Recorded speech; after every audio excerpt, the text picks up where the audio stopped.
British fishermen have furiously rejected calls for an extension to the transition period and warned such a move would expose the UK yet more payout to the European Union. The Fishing for Leave campaign group hit out after it emerged a groundswell of support was growing for another extension because of the coronavirus crisis gripping the UK and Europe. Boris Johnson's transfer to the intensive care unit of St Thomas Hospital has only added to the feelings of uncertainty across the country. But Fishing for Leave insisted the UK's departure from the EU must remain on schedule and warned there would be a heavy price to pay for failure to finally leave the bloc on December 31. In a statement on Twitter, the group said, "There cannot be a transition extension. It would expose Britain to huge payments and any dodgy better to leave on World Trade Organization terms now when we've economic lockdown. We've been prepared to leave WTO on 5 occasions. If not we're ready now then when?" Campaign supporters backed Fishing for Leave's demands. Ian Lees tweeted, "Absolutely and totally agree. No more extensions, no more payments, and sever completely all umbilical cords to the EU."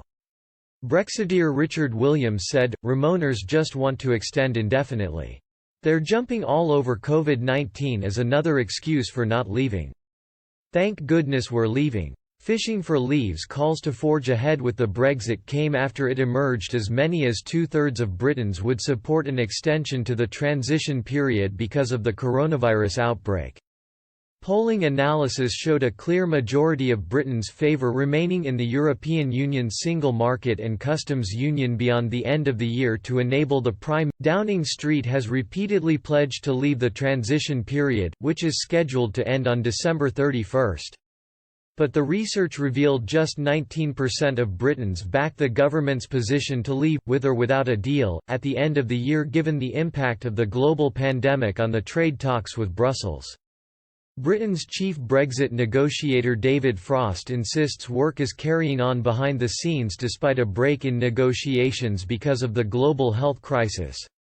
Mr. Fox said, "I want to reassure everyone that UK-EU contacts have been continuing in these difficult times.